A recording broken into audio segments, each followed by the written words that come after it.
同じ日本とは思えない神秘的すぎる秘境。免許を持ったツアーガイド同伴でしか進めないエリア。舐めて参加すると後悔する険しくて過酷な道のり。なんと片道だけでカヤック30分、トレッキング60分。しかし乗り越えた先には感動と絶景と手作り料理が待ってました。申し遅れました。私はビエンと申します。旅行が好きなビエンの男です。今回は沖縄県の中でもまた異質、秘境スポットやありのままの自然が大人気の西表島を観光します。ついに人生初上陸でございます。西表島は島のほとんどが亜熱帯のジャングルで、天然記念物の西表山猫が有名です。東洋のガラパゴスとも呼ばれ、島の面積は石垣島よりも大きいんです。ちなみに人口は石垣島が約5万人に対し、西表島は約2500人でございます。島は主に東部と西部の2つに分かれ、東部には中間川や水牛車で渡る由布島、西部には沖縄県ナンバーワンの落差を誇るピナイサハラの滝があります。今回はそんな西表島を日帰り観光で堪能しました。ぜひ最後までご覧ください。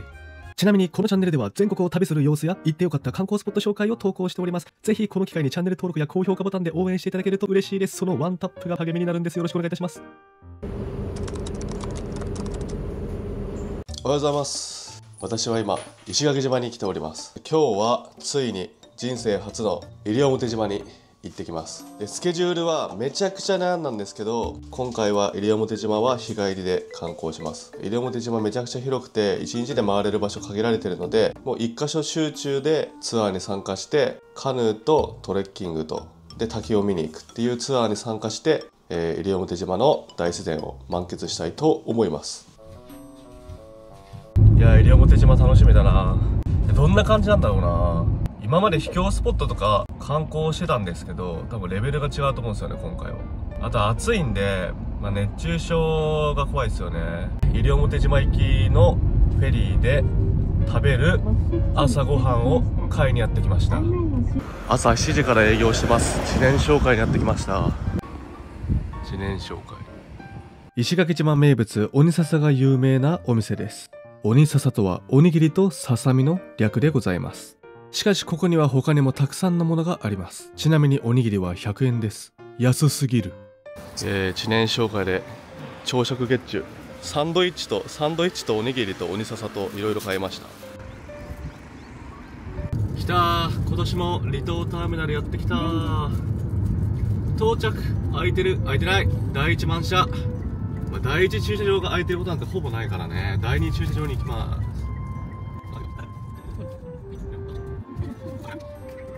第二駐車場でももうなんかすごい混んでるわ。やばい。船の出発30分前くらいには来ておいた方が無難でしょう、車だったら。8時に到着して8時半出発なので、西表島の上原港行きに乗ります。船の乗船券は、事前にオンライン決済できるんで、今回は行きも帰りも事前予約で買いました。フェリーターミナルにもお弁当とか、水着とかその辺は売ってるんで、最悪ほんと手ぶらでもなんとかなる。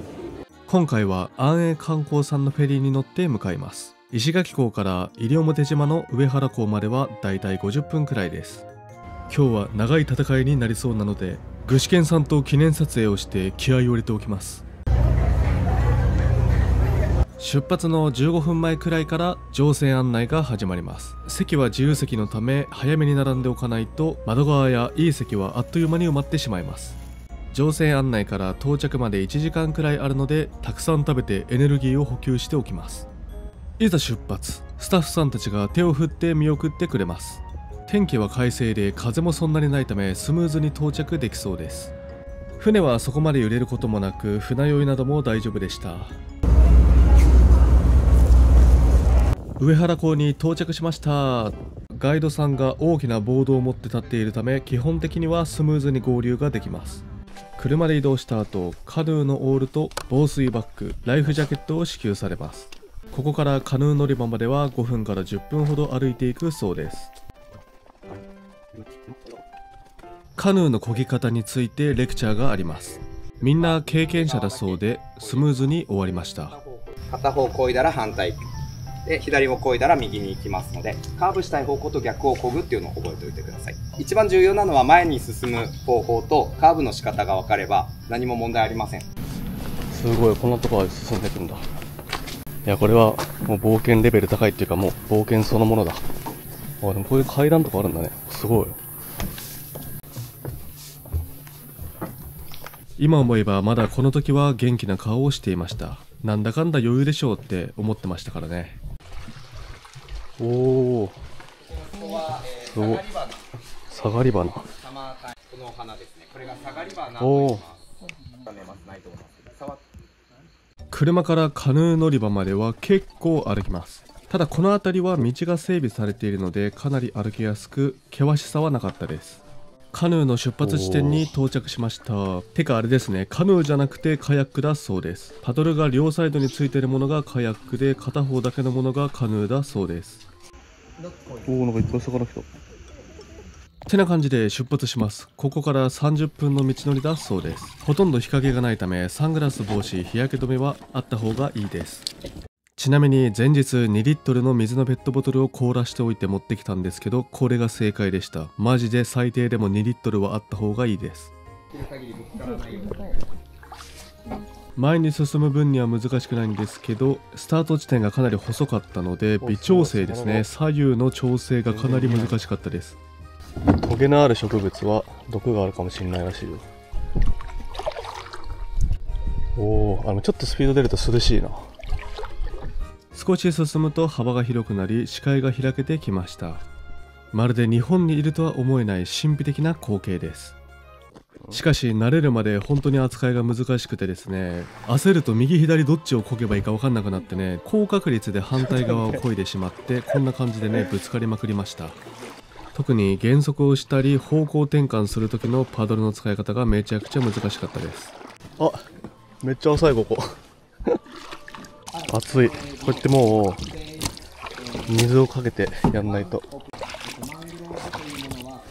完全に水切り来てよかった。かなり開けてきました。見てくださいこの景色。これは絶対ね一生に一度は体験した方がいいです。めちゃくちゃ楽しい。ちなみに今回の最終目的地はピナイサーラの滝でございます。滝の落差はなんと約55メートル。沖縄県で一番の落差です。トレッキングとかを考えたらやっぱ寒い時期のがいいんですかね。寒いと逆に今度滝壺に入れなくなっちゃうので、あでそんなに暑くないのだと4月から5月。あ、5月入ると梅雨も入っちゃうので、まあ難しいところですよね。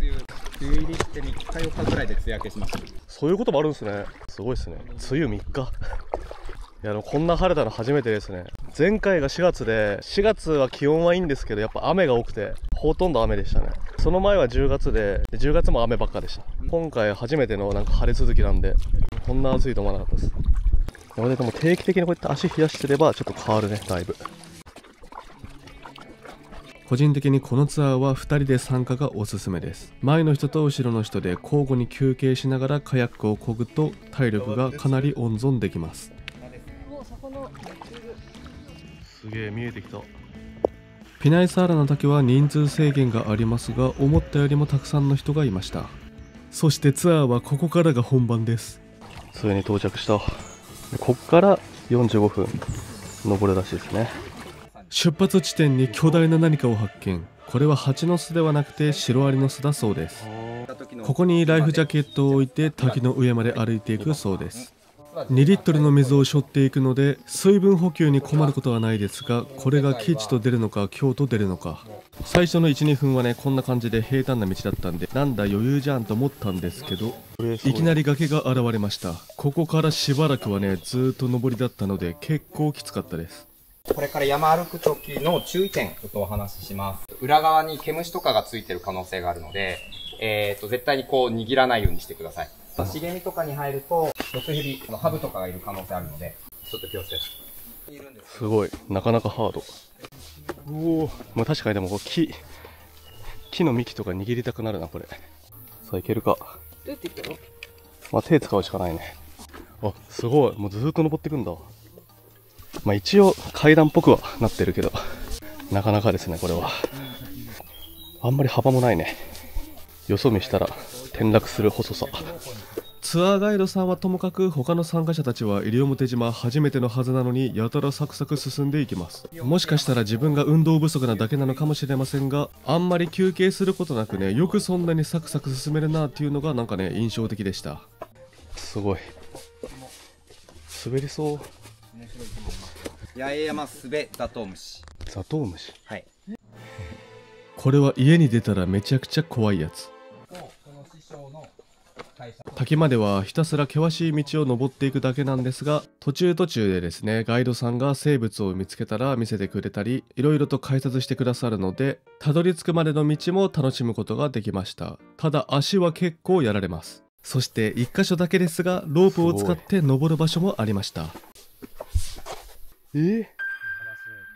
怖っ。45分の半分ぐらいはずっとこういう感じで登るらしいです。私は撮影しながら歩いてるということもありますが、それにしてもみんな速いです。全然ペースが落ちません。ついに道が平坦になった。今までずっとね上りだったんでね、平坦になっただけでかなりの安堵感がありました。しかし到着まではまだまだだそうです。ツアーでたくさんの人が行き来しているのか、この辺はですね、整備されてるわけじゃないんですけど、自然とね獣道になってると言いますか、パッと見でここを歩くんだなっていうのは分かりやすかったです。あとは上から蛇が落ちてくるとかね、なんかジャングルならではの危険生物とかね、そういったものはね全く遭遇しなかったです。木登りトカゲ、先島木登りトカゲ。尻尾切れないですね。尻尾切れない。そしてさらに進むと水の音が聞こえてきました。おお、これはもう滝が近づいてるんじゃないのかい。川が見えてきてどんどんいい感じの雰囲気になってきました。タランチュラもいるんですよ。へえ、タランチュラ。残念ながらタランチュラを見ることはできませんでしたが、巣は見ることができました。平坦な道が続いていたんですが、ここからまた上りだそうです。個人的には前半20分くらいの上りが一番きつかったです。ただもう最初の道が過酷すぎたからなんか楽に感じてしまう。逆に慣れって怖いね。でもこれ雨だとやばそうだね。滑って転びそう。前半戦はしんどかったんですけど、後半になってくるとねアドレナリンが出てきて疲れを感じにくくなったのか、なんかね景色を楽しむ余裕はありました。なんか音がする。おお、ついに。こっから下ってくんだ。あと何分ぐらいですか？あと3分。3分。はい。意外と下りのが怖いな。いやマジでなんでみんなこんなサクサク進めるんすか？手使わないと危ないなこれは。いや、そしてここからは崖を下る感じですね。はしごを降りるような感じで木の根っこをつかみながら降りていきます。下から見るとこんな感じです。みんなサクサク進んでるんですけど結構険しいです。うわーすごい。これはすごいね。着いたのか。すごい。あれか、ここ滝の上に来てるんですね。通りでめちゃくちゃ登ったわけだ。ピナイサーラの滝の上の方に来ましたね。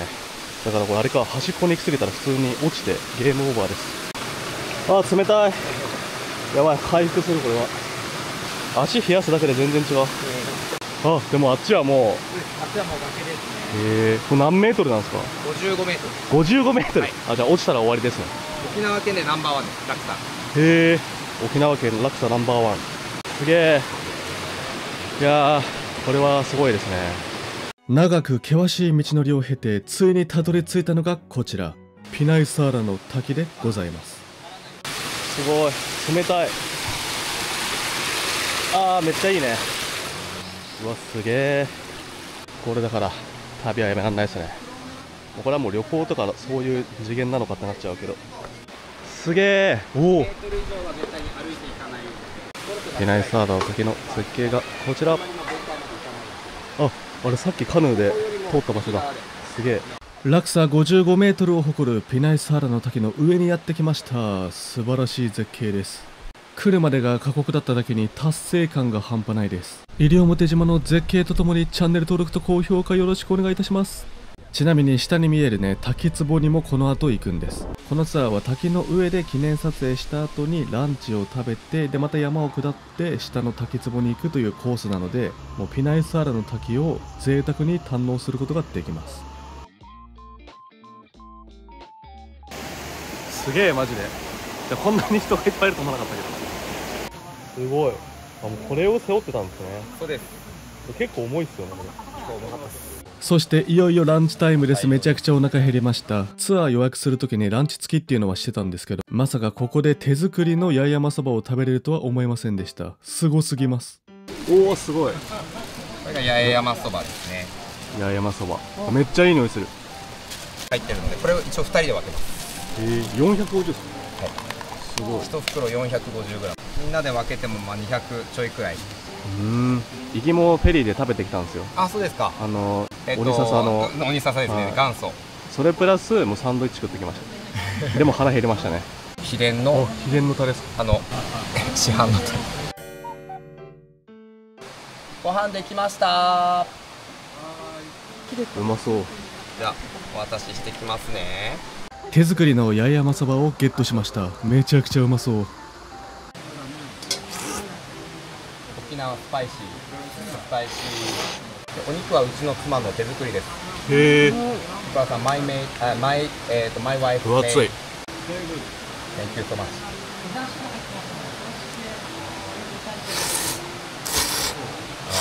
登り切った後に食べるからとかじゃなくて普通にうまい。味がうまい。それプラスこのロケーションもあってね、マジでこれは最高の経験になりました。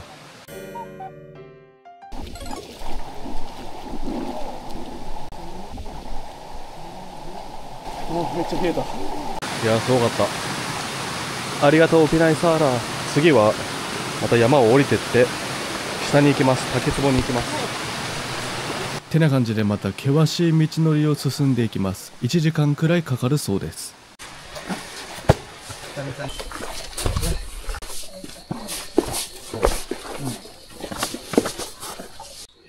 タランチュラ。タランチュラ。どうしようかな。行きましょうか。すみません。僕ら進みましょう。すごい好きで。ギア関係がすごい好きで。クライミング、ボルダリングとアイスクライミング。からの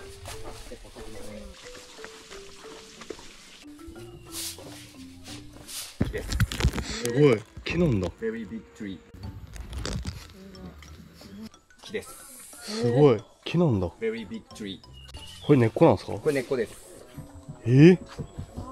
板みたいな。なんでこんな上に根っこが出てるんですか。これはいろいろ理由があるんですけど、一つは体を支えるため。この板みたいなのが全部木の根っこだとは全く信じられませんでした。せっかくなので記念撮影をします。これ遠くから見るとね、マジで人工物にしか見えません。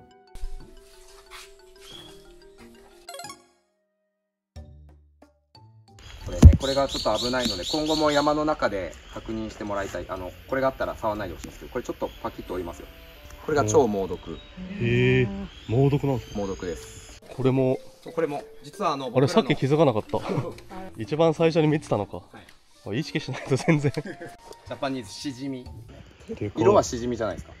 美味しいんですか。美味しくない。泥を常に食べてるから臭いです。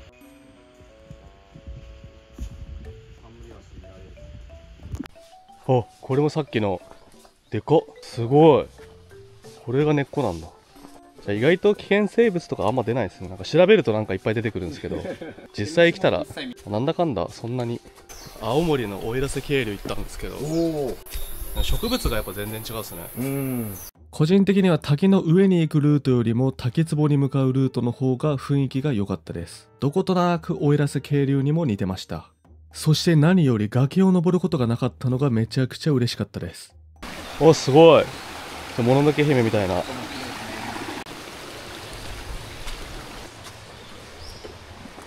お、なんだこれ。この木もでっかい木ですね。これも根っこっすか。全部。これも全部根っこです。根っこの上に滝がある。すごい。この左右のでっかい木。タコの吸盤みたいな。赤木。赤木、もう名前もそのまんまです。で、なんでレッドツリーなのかっていうと、これ今ちょっと傷がついてるんですけど、赤い血が流れるんです。昔これも一応染め物に使われてました。で、これ全部で1本です。これ1本。そう、根っこがね、つながってるんですね。おお、すごい。こっちの景色の方がいいですね。さっきはちょっと身の危険を感じる険しさだったんで。西表山猫ありますか。見たこと。ありますよ。西表山猫は今8年住んで27回です。最初の1年目で2回くらい見て、でも年2回って考えたら旅行中に見るのむずそうっすね。前に数日間山ごもりしてレンタカーが駐車場にずっと止まりっぱなしで、これ絶対遭難したんじゃないかってね。そしたら山猫の撮影でずっと山の中でしてる人がいて、もうキャンプしてたんですか。キャンプして、へえ。でも山猫は撮れなかったみたいな。もうそういうレベルなんですね。気づいたらなんかめちゃくちゃ登ってました。こうやって今まで登った人たちが同じ場所に足かけてるから、こうなんか靴の跡が削れてるってことですか。そうです。まあでもありがたいですね。そう。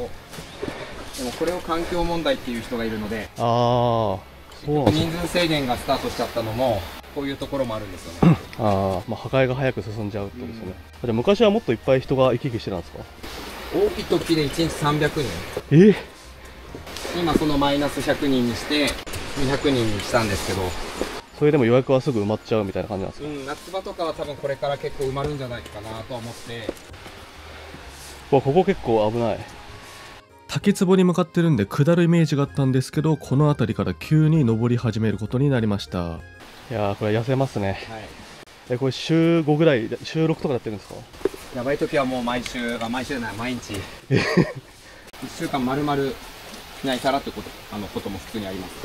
それ一応あれですか、毎回景色は感動できるんですか。全然できますよ。会える生き物も全然違うので。そうなんですね。今日はあんまり持ち歩かない紫外線ライト持ってて、これで光る生き物をね探してるんですけど、なかなか花がね、これ面白いですね。木じゃない、この葉っぱが赤くなるのも面白いです。紫外線ライトの色じゃないんですね。そう、ブラックライトですこれ。へえ。これ、安手の抜け殻。一応抜け殻か紫外か、もう殻しかないですけど、紫外線にすごい反応する。めっちゃ光ってる。白いんですか？ライターじゃない。これ殻は。ついた。ついに。すごい岩でかい。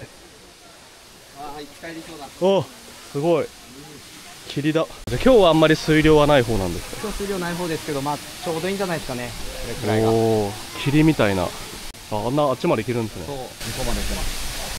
ついに到着した。長い道のりを経て滝壺に到着しました。めっちゃ暑いんでね、せっかくだし水着で来てるし、滝壺に入ってみようと思います。水深でも2メートルもあるんだ。すごい。さっきは一番上まで行って55メートル上に行ってで1時間ぐらいかけてここまで降りてきました。今日は快晴で日差しも強くかなり暑いのでね、もうみんな滝壺で涼んでいます。しかしライフジャケット必須です。水深は2メートルもあり足がつきません。思ったより冷たいね。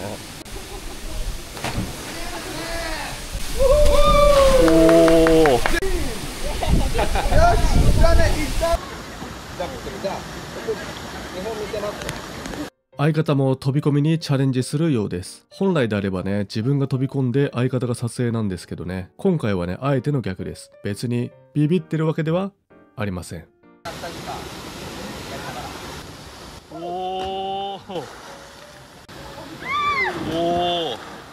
相方のチャレンジ。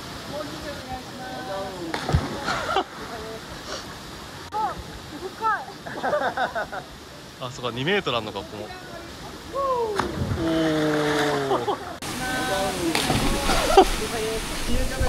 逆さまで見るとすごい、確かに。すごい。沖縄県で一番落差のあるピナイスアーラン滝55メートルの滝壺は2メートル。せっかくなんで竹壺に入りましたが、ライフジャケットをきつく締めてなかったんでね、めちゃくちゃ大変なことになりました。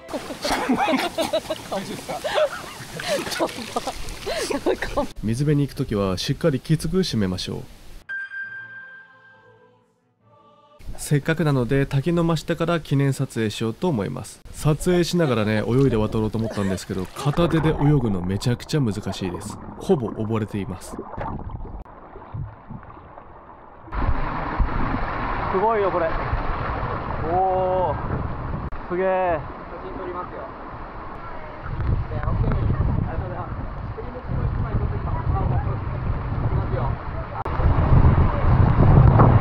やばい、風が。うわー、すごい。ピナイスアーラの美しい滝とともにチャンネル登録高評価お願いします。これ帰りもすごいわ。おお、こっちの方がいいわ。こっちの方が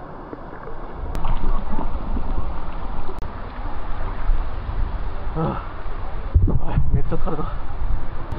定期的に来たくなるな、これは。まさかのこれドリップコーヒーが飲めるとは思わなかったです。すごい。紅茶コーヒーとルイボスティーで選べる。そうです。いやー、でもこれ本当旅行とかで来たらたまんないですね、これは。すごいいい経験になりますね。ちょっと荷物がね、たくさん入っちゃったんですよ。あ、そう、もうこんな滝を見ながらコーヒーを飲めるというね。あ、すごい。なんすかこれ。妻の手作り島レモンとクリームチーズのパン。うまそう。このツアーは手作りのランチからの手作りのおやつもあります。最高です。すごい、風味がすごい。ちなみにトイレはですね、携帯トイレを貸し出ししてくれるので、しょんべんする分には特に問題はないです。トイレが終わった後は携帯トイレを自分の防水バッグに入れて、一番最初の車を止めた地点まで運んでいきます。いやー、滝よかった。からがまたあれか、ここから1時間くらいからのカヤックで30分か。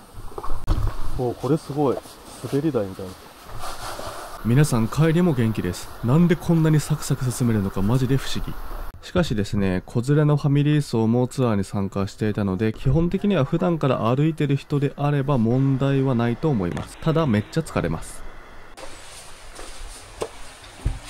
やっとここまで戻ってきました。ここからカヤックです。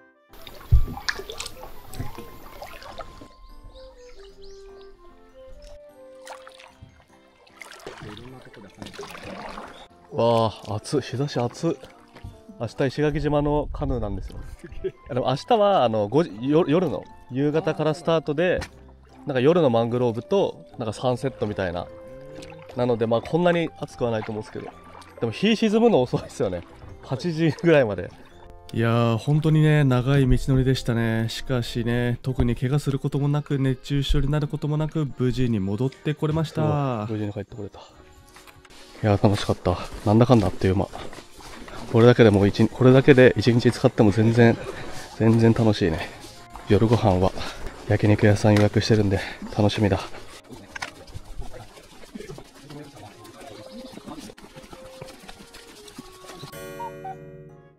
そしてツアーが終わり、上原港まで送迎してもらいます。そう、なんか雲近い。ちなみに更衣室やシャワールームはないので、大きめのタオルを持参してちょっと水で流して拭いてって感じになります。そして帰りの船まで時間に余裕があったので、こちらのカフェでジュースを堪能します。バナナジュースがめちゃくちゃ美味しかったのでおすすめです。そしてこのグラスに立てかけてあるパイナップル、これ食べれるんですけど、このパイナップルめちゃくちゃ美味しかったです。本当はマンゴーを食べたかったんですけど、まだ旬じゃなかったらしくてね、7月の1週目ぐらいからだそうです。めっちゃうまい。そしてお店の方がね、写真見せてくれたんですけど、西表島の星空めちゃめちゃ綺麗だそうです。いやー、楽しかった。いや、1日じゃもったいないね。ちょっと次は2泊3日とかで来たいね。帰りは八重山観光さんのフェリーを利用します。行きも帰りもオンラインチケットだったので、事前予約もできてかなり楽でした。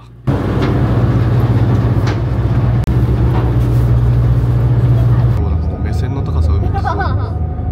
いやー、ほんと天気がいいと最高の眺めですね。そして時間差でどっと疲れがやってきました。石垣港離島ターミナルに到着しました。もうね、夕方なんですよ。もうね、5時台とかね、6時くらいだったと思いますけど、まだまだ明るいです。この明るさは7時過ぎまで続きます。暑い。石垣島に帰ってきた。具志堅さん、ただいま。めちゃめちゃ暑そうだね、車内。とりあえずホテルでシャワー浴びて着替えてから夜ご飯食べようと思います。本日予約している焼肉屋さんはこちらです。しかしですね、近くの駐車場がまさかの満車で止める場所ないんでね、今聞きに行ってもらってるんですけど。すごい、オリオンビール。でもなんかなんとなくこっちの方が暑く感じるな。やっぱ日陰は涼しいね。到着しました。今夜のご飯は焼肉でございます。まずはこちらをいただきます。そしてメニュー撮影してなくて名前をね、完全に忘れました。ピリ辛系のもずくの一品料理です。もずくだけど担々麺冷やしバージョンみたいな。これね、さっぱりして美味しかったのでおすすめです。続いて鶏ももをいただきます。鮮やかな色をしています。腹減った。久しぶりの焼肉なんでちょっとよだれが出てきました。めっちゃうまそう。おー、いい感じだ。鶏ももを焼いてる間にカルビ、ロース、ハラミもやってきました。見てください、この色。めちゃめちゃうまそうじゃないですか。そして鶏ももが焼き上がったみたいなので早速食べます。鶏もも、ロースちょっと焼きすぎたか。ロースうまそう。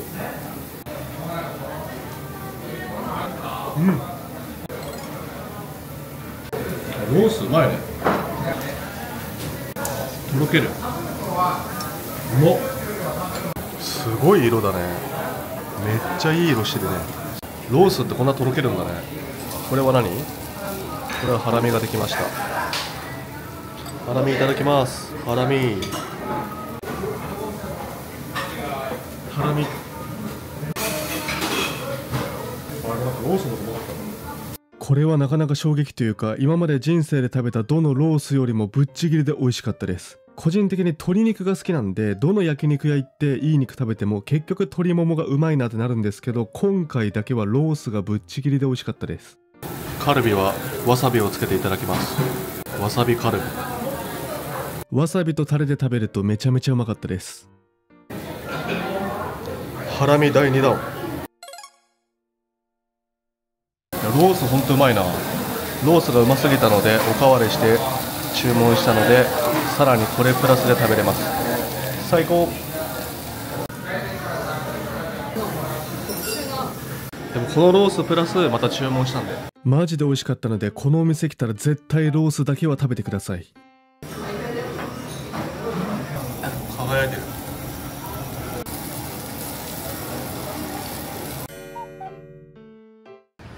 今日も元気シェイク。もうやばい、今日でもう3杯目。元気ショップの前で元気 T シャツ着て元気シェイク飲みながら記念撮影してたら外国人に笑われました。とりあえずも石垣市場に来たら6時間おきぐらいに飲んだ方がいいマジで。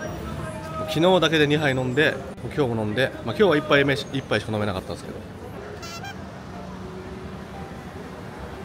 実際めちゃくちゃ課金してるよね、元気に。そして今回は人生初の元気クールも購入。9時からあるよ、演奏。三振って読むんだよ確か。島唄三振ライブ。9時からちょっとライブ見て、ドリンクとライブだけっていうのもありかもしれない。ちなみに去年はこの安島商店来ました。この安島商店も、いろんなメニューがあってね、沖縄名物とかあるんでおすすめです。島唄ライブもちょっとありっちゃありか。夜の9時からとかやってるのいいね。遅い時間もやってるらしいですね。7時と9時か。一部が7時で2部が9時だそうです。ただちょっとお腹いっぱいだからちょっと悩みます。一旦悩む。でこの通りになんか郷土料理で検索したらなんか美味しそうな島料理なんとかっていうお店があって、そこもね口コミめっちゃ良くて美味しそうなんですよ。そして元気クール、元気シェイクだけがめっちゃうまいのかと思いきや、元気クールも普通にうまいっていう。うまい。舐めてたちょっと。でこの向かいの店の2階も多分島唄ライブあるらしいですね。人生で初めて沖縄行った時は6月に那覇か沖縄本島行ったんですよ。その時はめちゃくちゃゴキブリいたんですけど、それ以来見てないんですよね。6月梅雨明けで石垣島もめっちゃいそうだなと思ったけど意外といないね。この辺は結構あれですね、やっぱり離島ターミナルの近くのエリアはめちゃくちゃいっぱい店があります。バーもあるし、飲み屋さんもいっぱいあるし、島唄ライブの店もあるし、ここ去年行ったね。ここは去年行きました。コテッペンです。ここもなんか半個室みたいな席でゆっくり食べれます。